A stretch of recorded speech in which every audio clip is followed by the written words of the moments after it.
How's it going once again? Welcome back to another show. This is You Made Roscoe, and I am Roscoe. And today's show, we're going to be doing a reaction to what's actually a three-parter. And this is going to be a kind of an interview, I guess, that's being had on the David Letterman Show. And it's Magic Johnson and Larry Bird who's being interviewed. So we're gonna I guess get just some perspective on them or and their relationship, you know what I mean, and that type of stuff. I'm hoping that's what's happening. But yeah, before we continue, I do want to ask for anybody who hasn't that they please subscribe to the channel. Also, make sure you hit the notification bell. That way you'll be reminded of future shows. Also want to give a shout out to Lady Shar from Lady Shar Reacts, who I suggest that everybody out there that's not a subscriber to her channel, that you please go ahead and do that. Check her out. That's Lady Shar, and that's Shar as in SHAR. So check that lady out. But thank you for suggesting that I check this out. I'm gonna rock this out for you and everybody else out there. So without further ado, let's go ahead and jump in.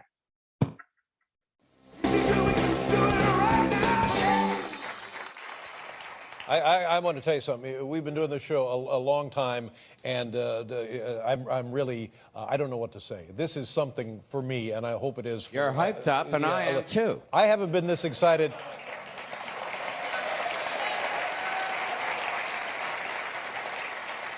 Remember when Nancy Reagan did the walk-on and the spit take? Oh, that was exciting. That was a big yeah, night. I thought that was it. Nothing like this. But no. this, yeah. It's a whole different league. Our first guests are NBA legends. Their rivalry forever changed the game of basketball. Their relationship is the focus of a new Broadway play entitled Magic Bird, which opened earlier tonight. Ladies and gentlemen, please welcome Larry Bird and Irvin Magic Johnson.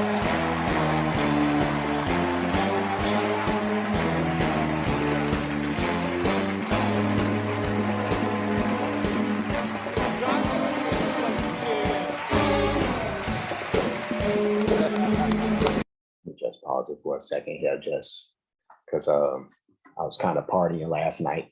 Yesterday was my birthday, so I was out partying, and I had some issues later in the night that led to me like kind of catching the sniffles a little bit, but I'm a power through, and just had to pause it right there for a second. But let's continue.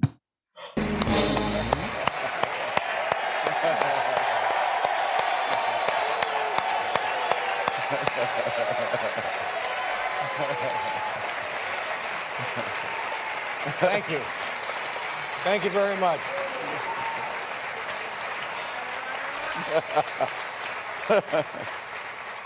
I saw the documentary the two of you did, and I guess it was produced by HBO. I'm right about that. I found it compelling. I found it moving. I found so much humanity in the production, and it stayed with me for quite some time. Now, you guys lived those lives. When you saw the documentary, did you have the same feelings, or was it just, oh yeah, that's us, that's what we did? Yeah, they did a great job of capturing our feelings and how we feel about one another, but it's really all about the competition. I mean, even today, if we could do something to compete against one another, I'd still like to do that. Yeah. I love that. I love that about these guys, man. Just an era that don't seem to exist no more, where guys actually relish going against each other, and that don't mean that we have to hate each other or nothing like that. As a matter of fact, these guys, they got a lot of love for each other from everything that I've heard. But that still never stopped them from wanting to beat the other, and today's NBA is not like that at all. These guys, they are so chummy, and that they scared to compete against each other. So instead of competing against each other, let's all team up together. It's something that they do now, and it's like y'all don't get it. Y'all don't get it, but they did. Let's keep it going.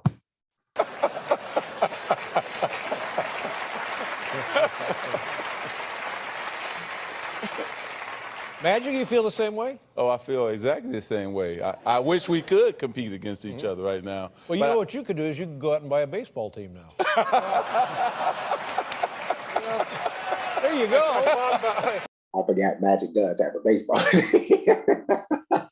The Dodgers, totally forgot about that. Bird, you got to get your game up, brother. Get you a baseball team so y'all can compete. I thought about buying the Cardinals, but after finding out, I found out Urban paid over $2 billion for the Dodgers. I know the Cardinals are worth at least $500 billion. That's That's crazy stuff. That's so not true. I just have to say something because I'm a Cubs fan. So like the Cardinals, they may be worth a lot. I'm sure they are. I'm sure it's a well-run organization, franchise, all that good stuff.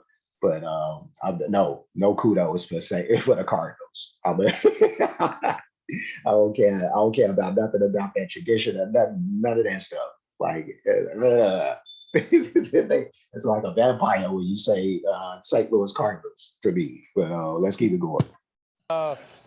When you guys knew each other earlier, everybody knows about the NCAA championship game in 1979. Do I have that date right? But you guys actually played as in some sort of, was it an amateur summer tournament or like that? Where was that? When was that? Well, it was in Kentucky, and that's the first time probably in both our lives that we actually sat on the bench. And I don't think neither one of us liked that at all, but because we were on the bench, David, and we got a chance to play against the starters every day and at nighttime at practice. And Larry and I were so upset we took it out on the starters. Right. So we beat them every single day, right? But Larry was a special cat because it proved to me this man could really play basketball. I'd heard about him, but I never saw him play live and in person, and he was incredible. I mean, he dominated, and that's what it's all about. So I went back home telling everybody, oh, this Larry Bird guy is for real. Right. But you guys were kids then. I mean, you're a little older than Magic, but you were what, 17, 18, 19 in that range right in there when that happened? I think I was 19. Yeah. 19 or 20, and you probably 18 or 19. Yeah. And you were, from the beginning, and correct me if I get any of this wrong, because it's your life, and you guys ought to know. Magic, were you inclined early on to become friends with this guy because you were drawn to him because of his basketball abilities? Did you want to be friends with him from the beginning? From the beginning, I wanted to be friends, but Larry didn't want none of that. And so. Again, I love that about Bird. Bird he ain't playing no games, dude. Like, no. Yeah. Like how we gonna be friends, compete, bro? How we gonna do it? Like, I'm trying to beat you. Like, and everything. Like, get away from me.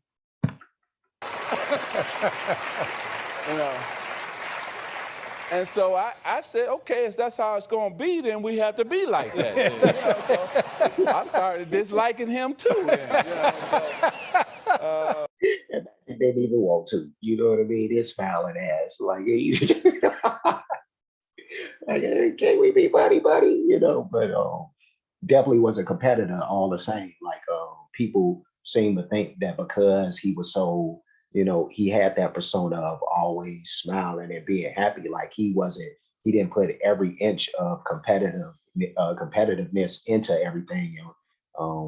If you like have followed his career at all, you know what I mean? Like he accomplished everything. And then like even in his business life, he's achieved so much. So there's no way in the world a non-competitor is achieving all this stuff. That's just a thing. So let's keep it going.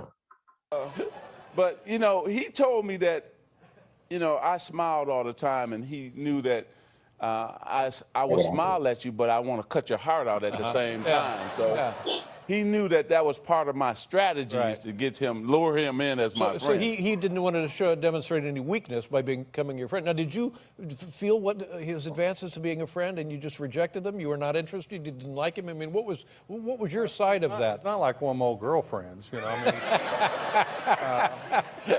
when you say advances, I get a little scared. That's real man shit right there. Like, no, don't say that.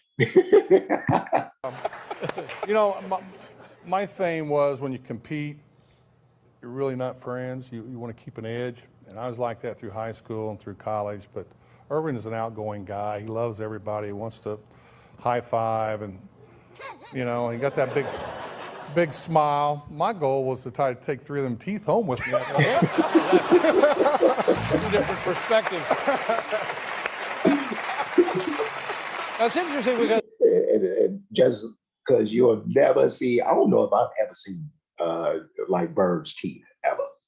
Still now, like maybe it's just how his mouth is made, but I've never seen his teeth. I know what I think about it, you know. But let's keep it going.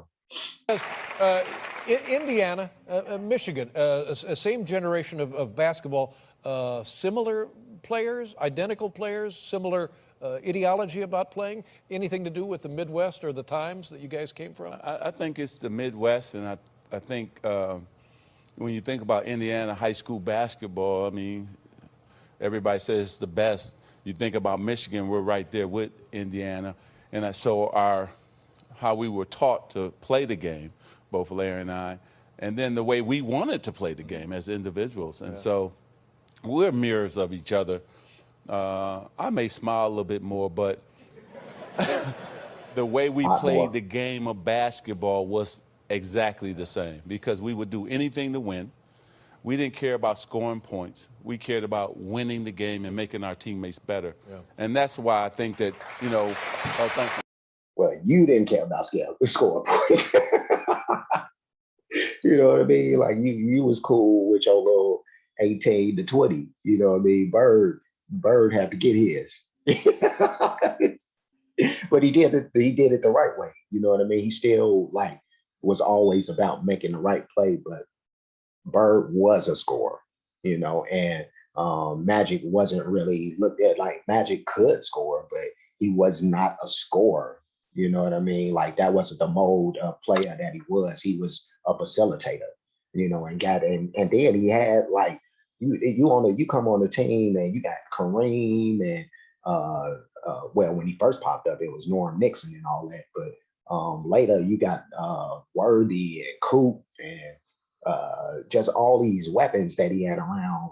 Byron Scott, you know what I mean? Like who needs the scope? You know, AC Green, you know what I mean? Kurt Rambis, even though he just a tough guy, you know what I mean? The hard-nosed, scrappy guy, but they had talent, you know what I mean? So Bird, and not to say that Bird's teams didn't have like equal amount of talent, which they definitely did, you know, if not better in some cases. But yeah, Bird need to put a stamp on that. You know what I mean? Like he was scoring. But let's keep going. We were able to change not only basketball, but we were able to change the NBA too. And so that was great. I want to talk about that in a little bit. But so now you guys meet the first time in this summer league tournament, whatever it was. The next time is for the NCAA championship. Is that right? What did that? And it was like a 10-point loss. Am I right, Larry? Well, it was 10 points. Thank you, Dave. Yeah. It felt That was hilarious. more like a 20-point loss. But you know, when you're out there playing and you get started in these games, sometimes you go, "Uh-oh, these guys are pretty good." Right. And I had that feeling at halftime that these guys were too much for us. Now at the beginning of the game, did you meet Irvin there? Why?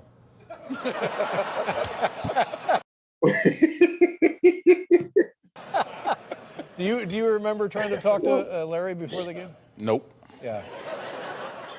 You had learned your lesson. I learned my lesson, and at that time, he was going after something I wanted bad, and I was going after something he wanted bad. So we didn't want to talk. We wanted to get it on and see who was the best. And in terms of basketball, in terms of your career, in terms of your life and championships, what did losing that championship mean to you, and how did it affect you? Yeah, that's the toughest one I've ever taken because you know you had all your friends. You're at a college. It's really when you step away from home. I felt in Indiana State they accepted me, brought me in. It was tough, and it's still tough, but Still tough today. Yes, Yeah. but- And how about you, Magic? What did winning that title mean for you? Well, you know, you just heard him. It's still tough for him. Like rub it in, if you will, there, Dave. That's cold. We'll be right back with Larry Bird and Magic Johnson. That's cold. Yeah, I'm gonna stop it right there. It's about to end in another second anyway. But that was segment one of 3 of these. And this was Magic Johnson and Larry Bird on David Letterman, and that was actually a pretty fun conversation. I really can't wait to get into the other 2 to check those out. And yeah, no, again, you hear a lot of that competitive nature. It's gonna be real interesting to see, like when some of the current players who are playing right now, when they're ready to have these type of discussions on, whether it be on talk shows or, nowadays it'll be like podcasts and all that, but there won't be the same. It's not going to be the same conversations of I was trying to beat you and all that type of stuff. The conversation is going to be like, how many superstars did that guy have on his team? Like, I couldn't beat that guy because I couldn't beat, oh man, no run there on it. But I couldn't beat the guy because he had Kevin Durant and Steph Curry and yeah, Draymond and Clay. How was I supposed to beat him? But no, it's just a sign of the times. That's all I got to say. But again, this was fun. I look forward to checking out the other ones. But I'm gonna get up out of here. Before I do that, like, comment, subscribe, hit the notification bell, hit the share button, hit the playlist option. You'll pick the one named Entertainment Reactions, where I'll have definitely a few other videos in that particular playlist that you guys could check out. But this one will be in that. I do have playlists for other artists as well, so check out all of that stuff. The Cash App is on the screen, $ You May Roscoe, for those who want to show their support or appreciation for the work being done. There's that. And that's it. That's all. So I will get going. Like I said, I was going to do just a second ago, but I will see you guys on the flip side. So until next time, be safe and be good.